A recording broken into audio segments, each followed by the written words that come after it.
Yeah, so first of all, welcome to Australian Migration and Education Conclave 2023.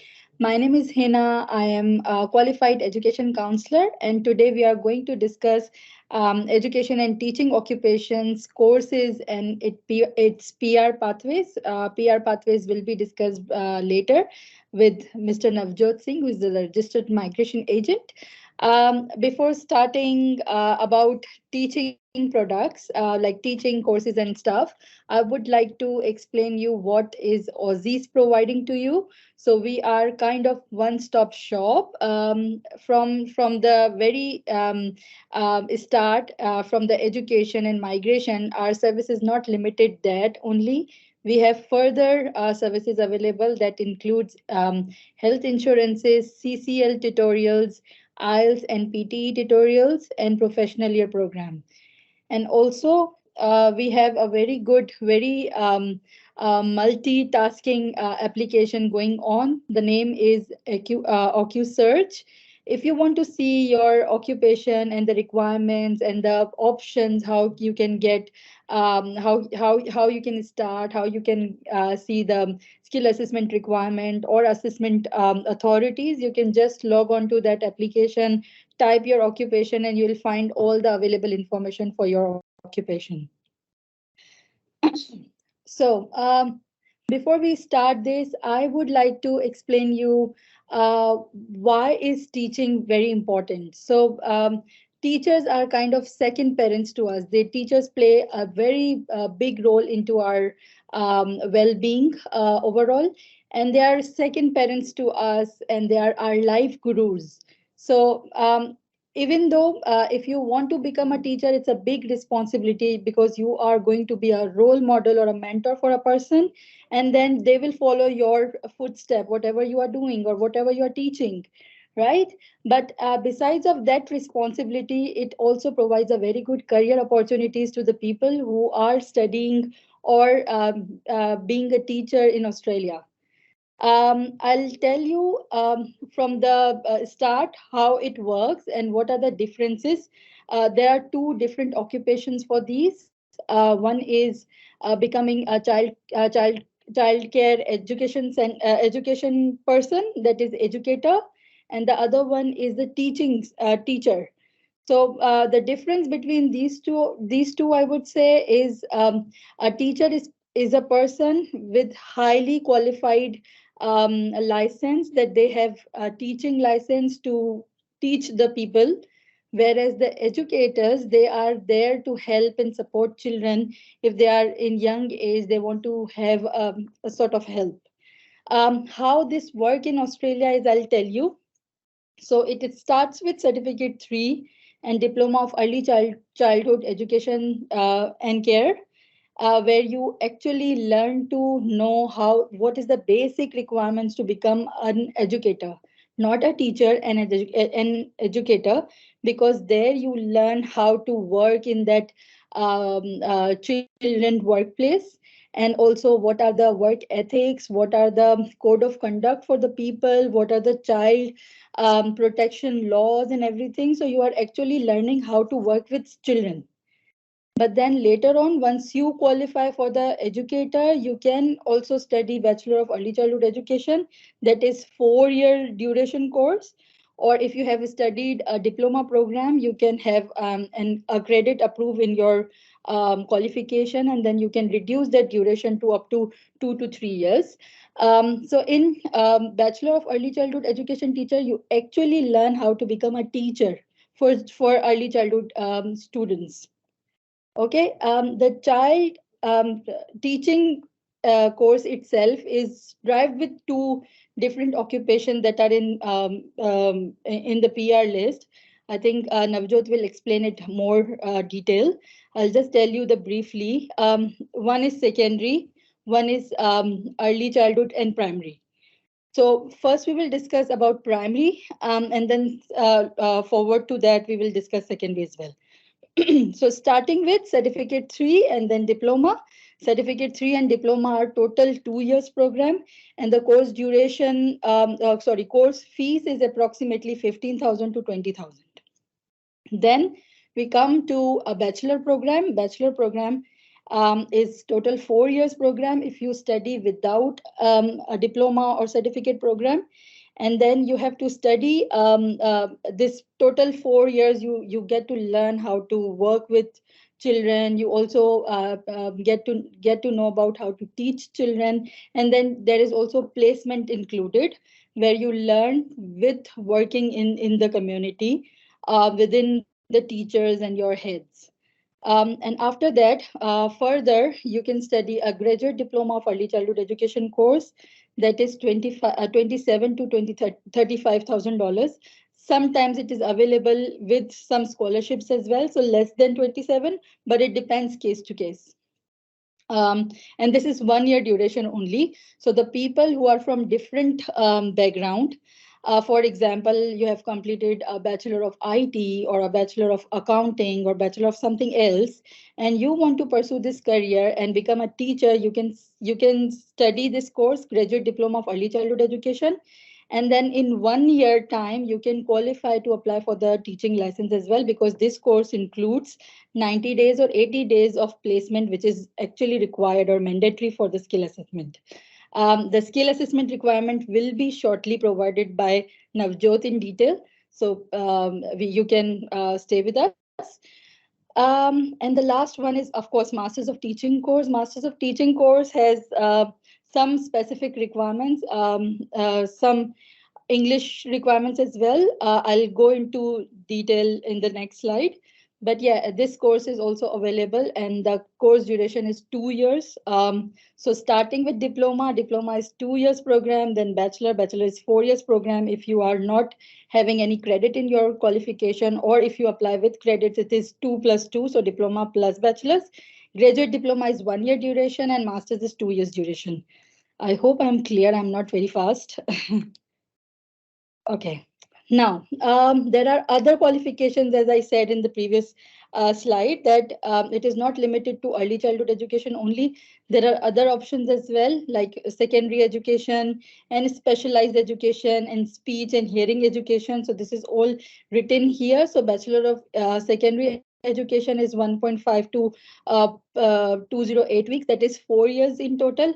Usually it is 4 years until and unless you have a qualification and you get credits done on that. Okay, and then second option is teaching course related to special education. That is also available in some universities in Australia. And for that, you can study 2 years program in specialized education. In some courses, there are prerequisite requirements. For prerequisite requirements, you can check your eligibility with us and we can help you in further. And lastly, there is also a Bachelor of Speech and Hearing Sciences.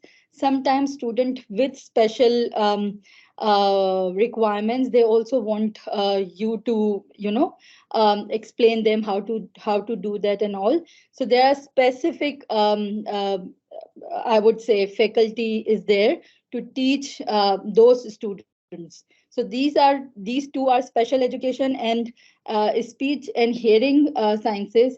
They teach you how to deal with those kind of student with special or disability conditions. Okay. With the occupation, as I said already, there are pretty good amount of teaching occupations available. So you can either become an early childhood or pre-primary school teacher. The ENSCO code is written there for the skill assessment requirement. Navjot will tell in a bit. Then again, primary school teacher, middle school teacher, secondary school teacher, a special needs teacher. That is again those kind of teachers who learn how to deal with disabled childrens. And teacher with hearing impaired or teacher of sight impaired, like who action with the people who cannot hear or something. They learn how to work with them. And last but not the least, that is special education teachers. Again, it is, I think, repeated. So all the qualifications there. If you want to become a teacher in Australia, there is a very a big chance for you to secure a better career in the end, because it is heavily in demand, and government is keep on trying to bring free kindergarten for the students, or bring free education for the people. So these are, I believe these are the very good and demanding occupations at the moment. We will take the questions in the end. So I'll just request you, if you have any questions, you can write it in the inbox, and we can take the questions after this session. I am giving over to Navjot here. Please do not forget us to review about our discussion today. Thank you so much for listening. Okay. Thank you, Hina. Thank you for that. Am I audible? Okay. Everything looking well. Everyone can see it here. Yes, we can. Thank you. Thank you, Hina. Thank you for that. Okay, so I am a migration agent, so I will be talking about the teaching occupation courses and the PR pathways. So before I get started, so I believe Hina has given a bit of an introduction about our services, so I just want to highlight it again. We have our products which include PT tutorials, Get My Policy, Professional Year, and OssizZ. So if you require any sort of help with these sort of products, feel free to message us. We will be able to help you with that. Apart from that, this is the OssizZ mobile application that you can download over your phone. This application will help you with a lot of your queries in terms of which pathways your occupation is eligible for, which state has your occupation open, how many points they got invited at.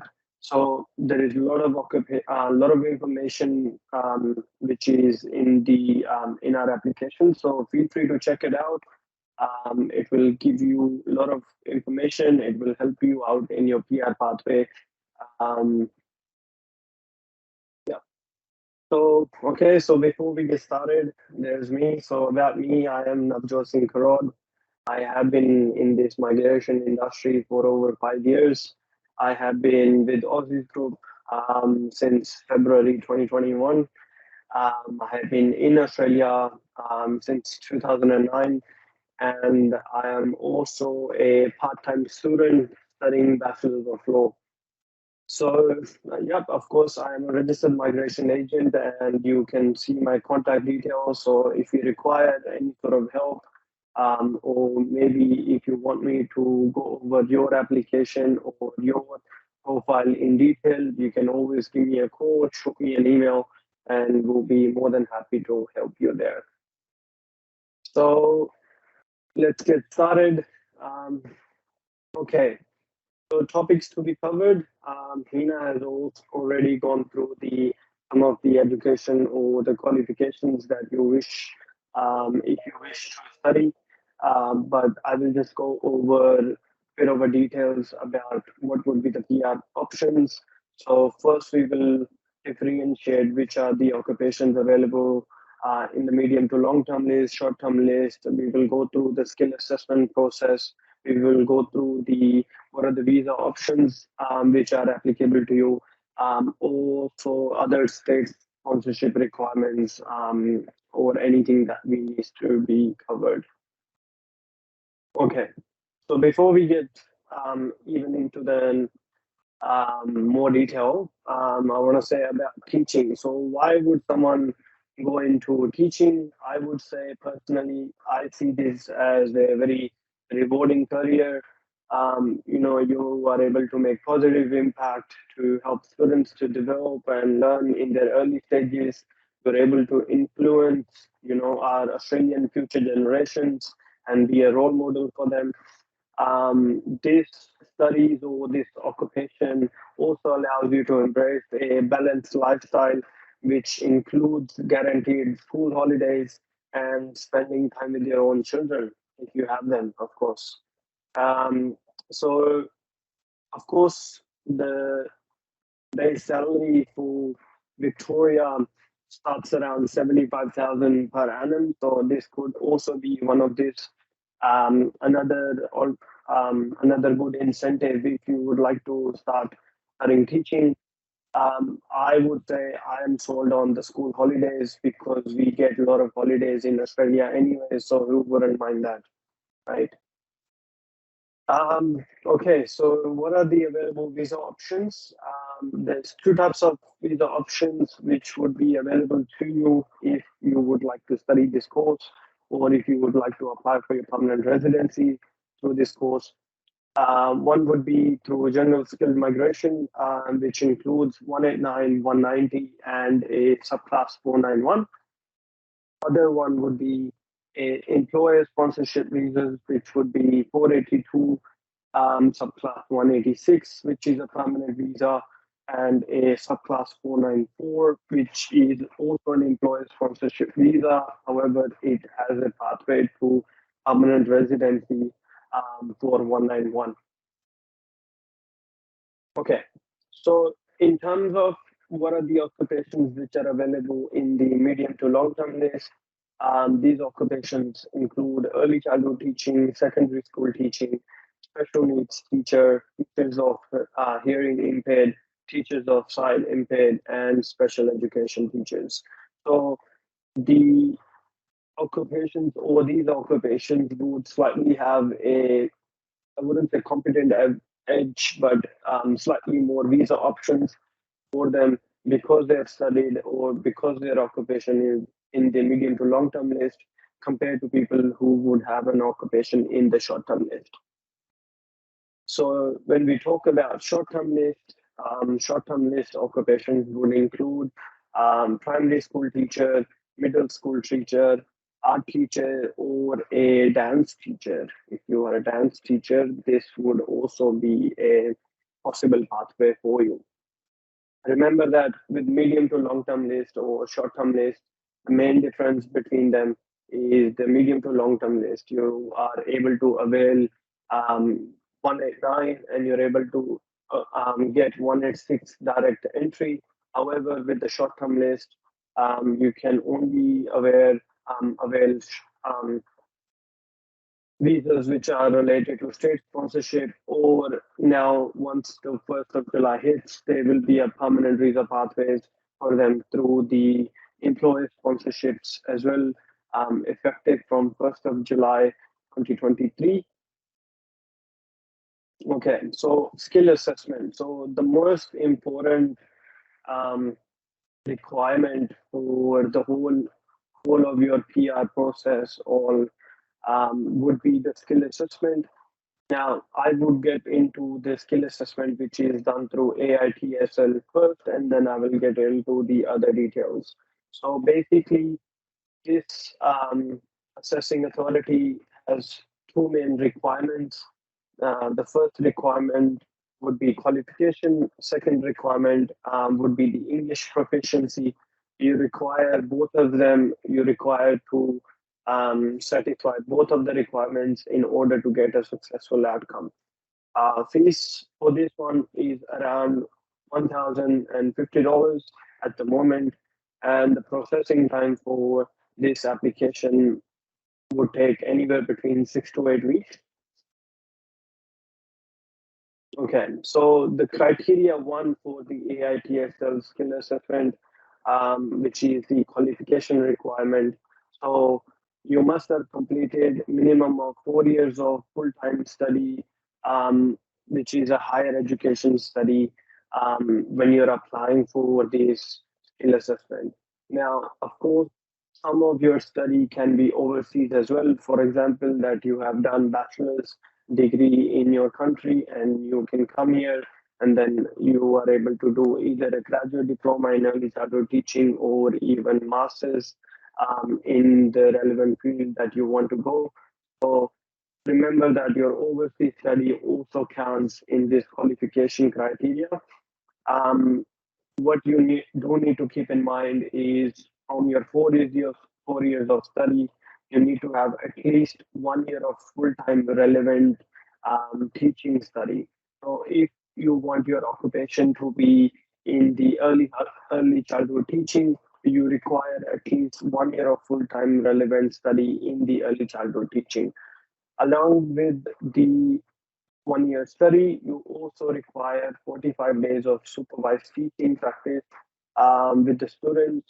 Now, of course, the age will depend on the occupation. For example, early childhood teaching would require you to be to do the supervised teaching from birth to 8 years of old, 8 years of children.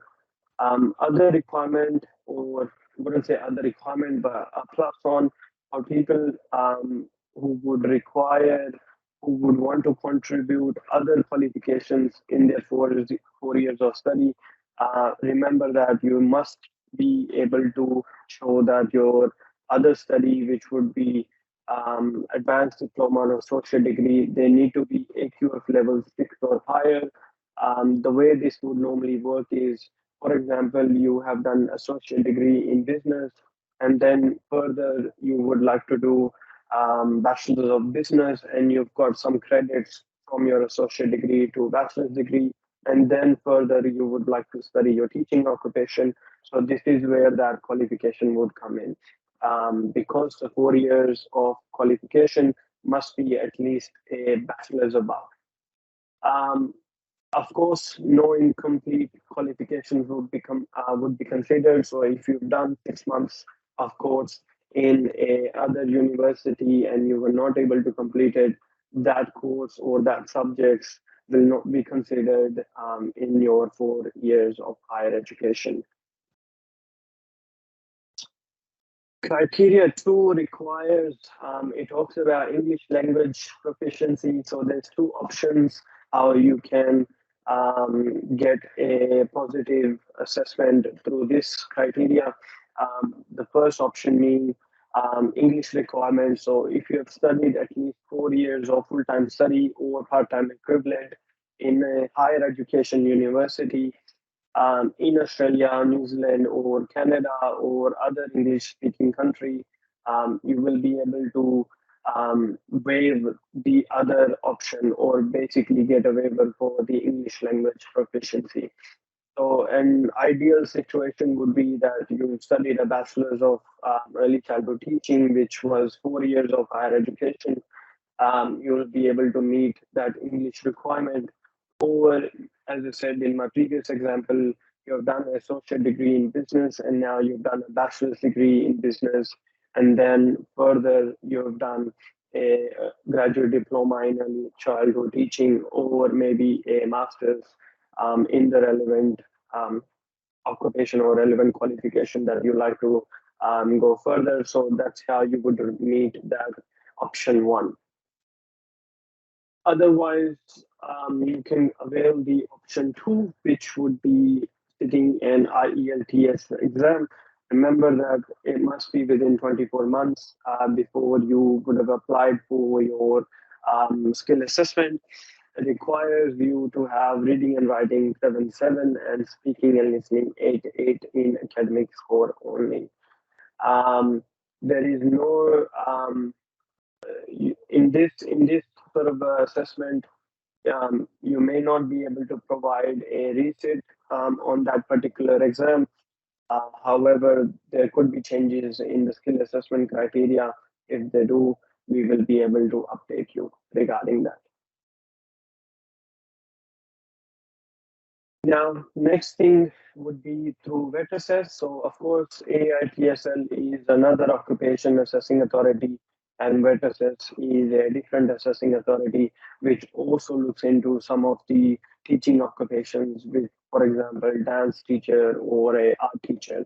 So, in a nutshell, it is a 4-step cycle. Initially, you require at least a minimum bachelor degree. And then you require a relevant study with of course, a highly relevant major field of study. And then you would require a highly relevant employment, which would be for 1 year, and then further you will get a positive outcome. An example that I can give you, for example, you want to get your skill assessment through vet assess, depending on the occupation. So I've chosen art teacher, private tuition for this.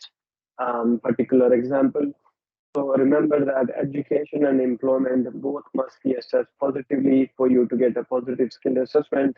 The employment can be 20 hours per week, and the employment experience that you're trying to claim must be at least in last 5 years. So there are three different ways you can get a positive skill assessment through VETASES. The first option being you have a qualification which is a minimum bachelor's degree. You have a relevant study which, for example, is in art education and fine arts, and then you have further 1 year of minimum experience. You can avail this option and then apply for your skill assessment. Or there could be an option two, which you have a bachelor's degree and then you have a diploma along with your bachelor's, which is highly relevant. Highly relevant meaning that you have arts, education, and fine arts. And for that, you would require 2 years of minimum experience to get a positive skill assessment. The last option would require you to have at least a minimum bachelor's degree with no relevant study or an additional study, for example, the diploma, that would require you to have at least 3 years of minimum experience for you to get a positive skill assessment. Now, we also get a lot of questions about this other occupation. Normally, people may or may not be aware about this particular occupation, but if they've studied a certificate 3 in early childhood and a diploma in early childhood teaching, which is approved by the assessing authority, sometimes they are thinking that, okay, we will be able to apply through a early childhood teacher. The reason I put this slide here is just to kind of differentiate between both of these qualifications. For the migration purposes, this qualification would require you 3 years of course experience as a child care center manager. So this qualification kind of leads you to a different occupation, which is a child care center manager, which is also in the medium to long term list and is assessed through 𝐴𝐶/𝐸𝐴. Now, what would be the visa option? So let's say that you've studied your course, you have finished, you're done with the skill assessment. Now you want to apply for your permanent residency. So with the general skilled migration, of course, 189, 190, and subclass 491 visa options are there. The minimum eligibility, as you must be aware, that you must be invited, you must have 65 points, you must have competent English, and must have done a skills assessment as discussed above. So these are the minimum requirements, and then you go further depending on which occupation that you have. In terms of the point test system, I was not able to put everything there due to limited space, but just to kind of give you guys an idea that the point test system works on the 189, 190, and 491 subclasses. It depends on how old you are, what sort of education that you have, whether you are claiming state sponsorship points, what's your English ability, whether you have studied in a regional area, or whether you have an experience, or you have done an RTE/CCL, or maybe you have a partner. So all these points kind of accumulate, which you would require yourself to be at least at 65 points for you to be eligible for the point test sneakers. Yeah. So the way the invitation process would work, basically a 4-step process. First, you will finish your study. Maybe you'll have an experience. I'll put a question mark there depending on which occupation that you have, whether we're going through the AITSL or whether we're going through the VETASES. So depending on your points. So experience, of course, depends on state sponsorships as well, which kind of goes further into the eligibility for your 189, 190, and 491. Once you meet the eligibility, you maybe issued a invitation and then further going through the visa process. Now, just to kind of give you guys an idea about the 189 invitation rounds. So this financial year has been really great for especially for 189 visa options. This has been one of the highest invitation rounds over financial year in past 2-3 years, where you will see 189 has gotten 12,000 invites in August, October 11,000, almost 12,000, and December 35,000. Now, of course, this is not just early childhood teaching invites. It kind of covers all the other MLT as well, occupations out there. But all the invite rounds which have happened for the occupations which are early childhood teacher, secondary school teacher, or teacher of hearing impaired, had minimum at 65 points, and they were invited who were in Australia, meaning that they were onshore while at the time of their invitation or at the time of their expression of interest.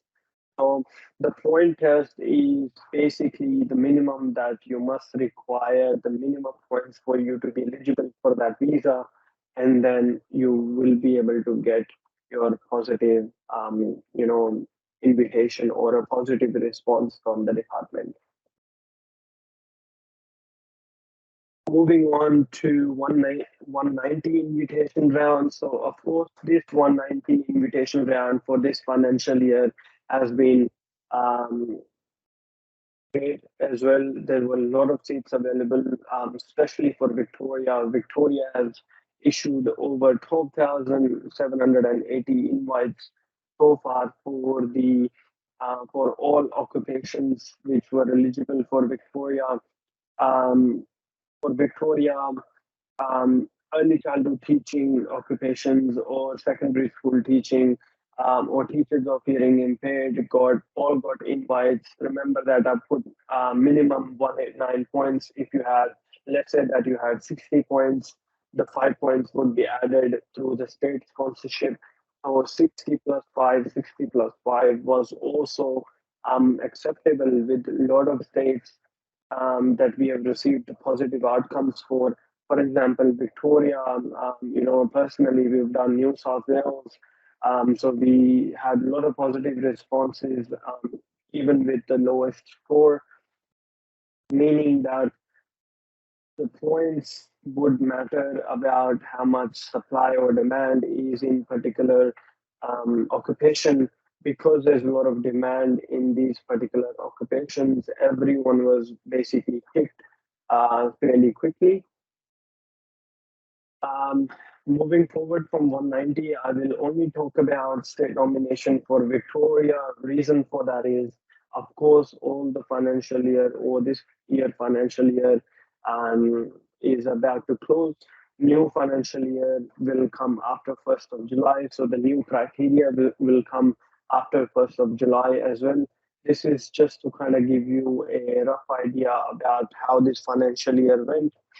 If you require more information requirement or more information regarding each state nomination criteria, remember to join in for our conclave for tomorrow. We will be covering all the different states requirements which would be applicable to you. So just to be in a nutshell, for Victoria, Victoria had fast tracking applications for teaching occupations, basically meaning that if you put your result or if you put your expression of interest or registration of interest, it is very likely that your application will get picked in a couple of days. Your nomination application process will be put on priority as well compared to other occupations. For this, you of course had to be living in Victoria or living outside of Australia. If you were working in Victoria, your earning must have been from skilled employment, which is a skill level 1, 2, 3 as per the 𝐤𝐴𝐧𝐿 classifications. Of course, you need to be eligible for the relevant visa, which is either a subclass 190 or 491. That basically means that you must have minimum 65 points, which may include the state points. You must have competent English, and you must have a skill assessment. Once you hit all those parts, you would have lodged your expression of interest, and then you would have, of course, linked that expression of interest to the registration of interest, and pretty much a smooth and fast tracking applications from there onwards. Now, I've put employer sponsorship requirements, or basically visa options there as well.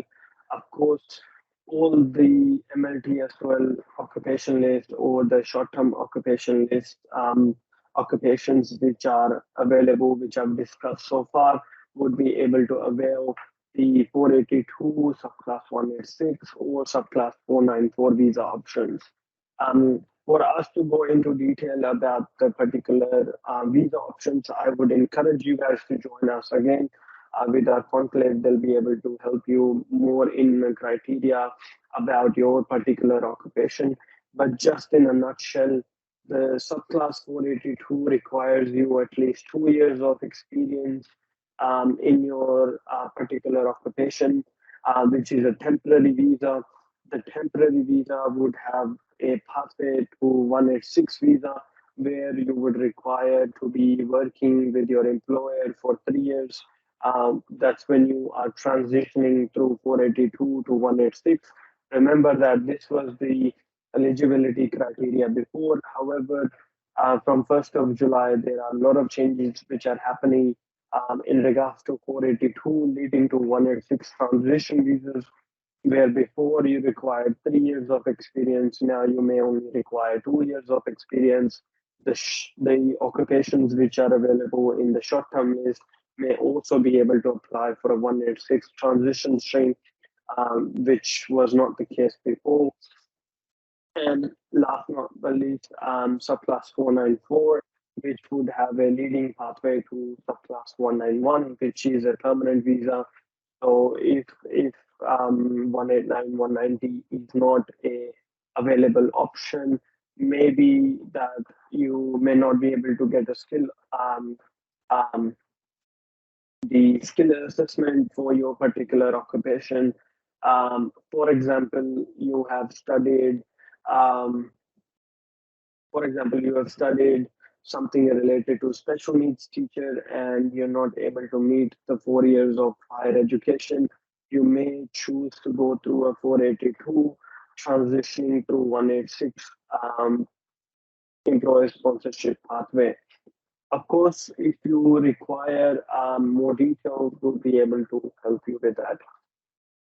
Now, of course, there has been a lot of talks about the extension of 485 visas.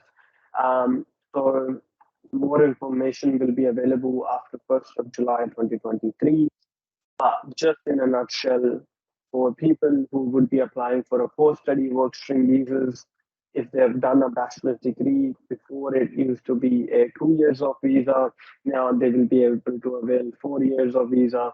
If they've done master's degree before, it used to be 3 years. Now they'll be able to avail 5 years of post-study work visa. You've done a doctoral qualification, 4 years to 6 years. I've put a screenshot next to the in a slide. So basically, this kind of covers all the eligible qualifications which would lead you to get a extension of your 485 visa. So if you want to study, you can choose one of these occupations, one of these qualifications, and of course get the extension of your 485 visas. So that's all from me, guys. I would take any questions that you have. I've put my details there for you guys, just so that if you're required to discuss anything, anything in detail with me, you will be able to go through that. But yes, I will take any other questions that you may have. So we do have a couple of questions here. Starting with first question is completing a diploma compared to completing a master's of teaching in early childhood both equally as competitive in getting a PR? So thank you for that, Amrika. So I'll answer that question. Remember how I have I've talked about two different stages.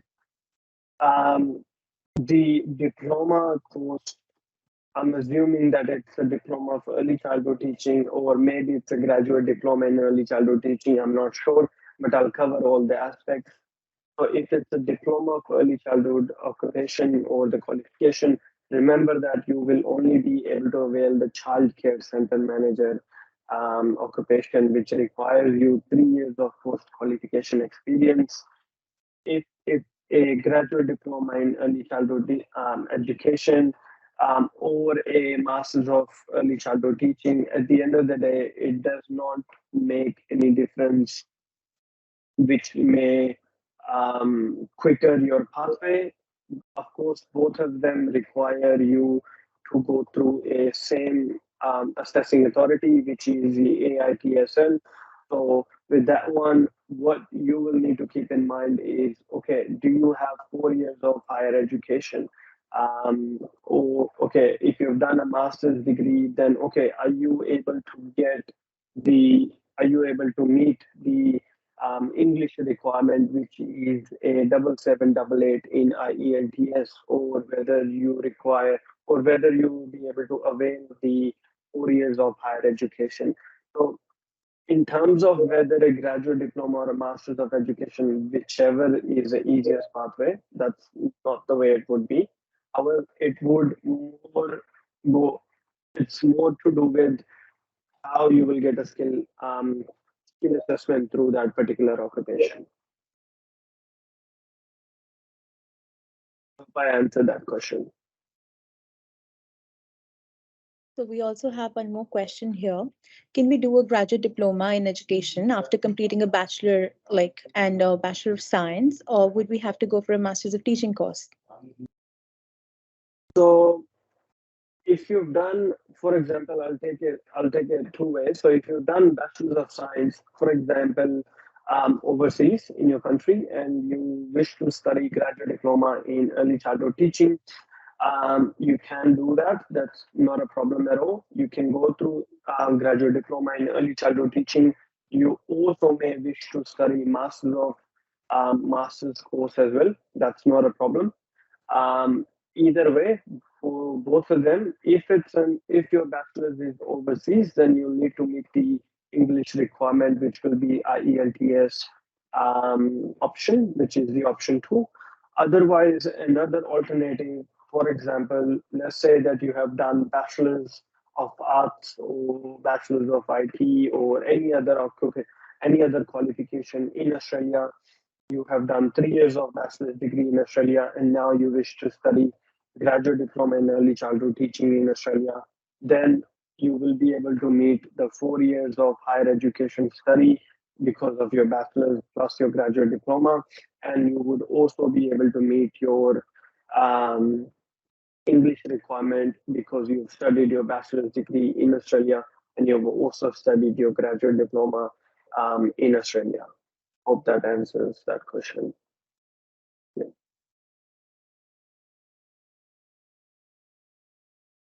Thank you so much for that. Just one more. Sama is asking that what is the scope of early childhood if we go according to the states? If we go according to the states, Yeah, like for Victoria, Northern Territory, Hobart. yeah. Okay. So remember that this occupation, also early childhood occupation, comes under the medium to long term list. Okay. So when it comes under the medium to long term list, normally it gives you an indication that this occupation is highly in demand. Okay. When you go through the state sponsorships or the federal government pathways, which is the 189, both both the visa options are clearly would be a good option for you. For example, if you, let's say that you've studied this course and now you have moved to Northern Territory and then now you are applying through a 190 pathway through Northern Territory. Northern Territory may have their own requirements in terms of whether or not you'll be able to meet the 190 or 491. For example, that, okay, are you on a 485 visa? Have you studied from a Northern Territory institution? So all these state requirements would be separate, but giving an example, let's move on to a bit of an easier state. I wouldn't say easier, but just for an example, let's say that you've studied in Victoria and then you've moved to New South Wales. All these requirements or the state requirements really depend into them. It it only it's not only with the occupation itself. You also have to keep in mind what's the overall what's the bigger picture in terms of getting the 190 state sponsorship. For example, 190, you would require 6 months of residence in New South Wales prior to you even applying for it. However, with Victoria, you can come today and we can apply for your application tomorrow. So of course, the state sponsorship criteria really depend. I did not go into too much detail about these. Reason for that is because the financial year is about to close, it is likely that the new criteria will be implemented in the next financial year. We have a special areas or times in our conclave tomorrow, which will address all these issues about different state sponsorship. That's why my idea was just to kind of give you a lot of information about how to get a skill assessment, what study you can do in terms of the state sponsorship. That is a overall picture or a bigger picture altogether. Yeah. Thank you so much for that. Tina, we also have a question here for you, which says, so the viewer wants to know if there's a difference of Masters of Education and the Masters of Teaching, and if there's an opportunity for the person who follow Masters of Education to be an early childhood educator and apply for PR rather than doing Masters of Teaching. For PR related question, I think Navjot will answer, but I can say the difference between these two. So most probably Masters of Education lead you to become a person who can educate people, not teach people. In Masters of Teaching, you are actually learning how to teach. Education and educating is leading towards being a leader, being a mentor, how to, go far in the education industry, for example, become an education counselor. It's kind of that role. But if you want to become a teacher and getting a license for your teaching or registration for teaching, you have to have a study in relation to the teaching only, not education. That is not leading to teaching qualification. Hope this answers the question. I think PR perspective, Navjot can say better about the course and the differences. Yeah. I think you're right, Tina. So, spot on. So, in terms of going into the Masters of Teaching or Masters of Education, remember that the content of both of these studies are completely different. In terms of the teaching, as Nina has stated, teaching teaches you how to teach. You know what I mean? In terms of the education would have career pathways, maybe a school principal down the line, maybe a leading teacher down the line, education coordinator down the line. So it's more to do with being in the industry at a higher level rather than you being actual a teacher. So education and teacher, completely different qualifications if you're talking about migration, at least the migration aspect of it. Yeah. Thank you so much for that. There's just one last question from a viewer, which says currently the viewer is on 485 visa and they've applied for 491 and 190, but since they lack the points, so the viewer is thinking to get his partner enrolled into the teaching course and obtain a student visa. So is that doable? So currently on a 485 visa, I've applied for a 491 and 190, but not able to get an invite. Is there a good option to enroll the partner into teaching course? Of course, that would be a good option. Remember that you are able to study full time on a 485 visa as well if you have enough time. Would encourage you to speak to us if you require a bit of a help regarding that. But again, of course, you can go directly on a student visa. You can study the teaching course. It's a very good option. Of course, keep in mind that what is the skill assessment criteria. Studying this course is all good, but before you study the course, remember that you have a clear idea how to get a skill assessment in this particular occupation. If everything is clear, then this option is doable, and it is a good option to have two pathways for you guys. Yeah.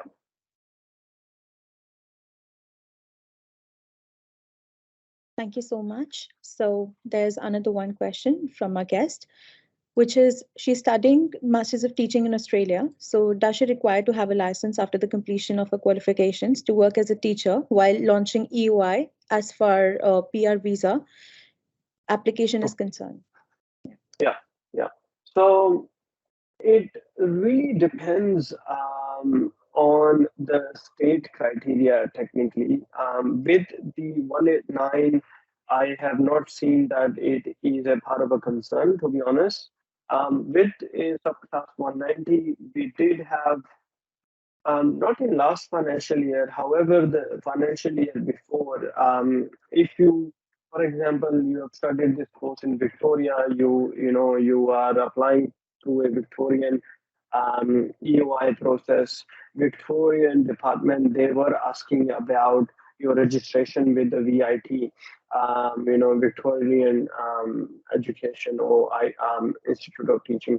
I don't remember the exact requirements for the registration process, but I believe you just needed to provide them, your completion of study and a completion or your English proficiency and everything. However, we did not receive these requests when applying for the state sponsorships last financial year. So I don't believe that would really depend on the state criteria. I believe that's a question that can be answered after 1st of July.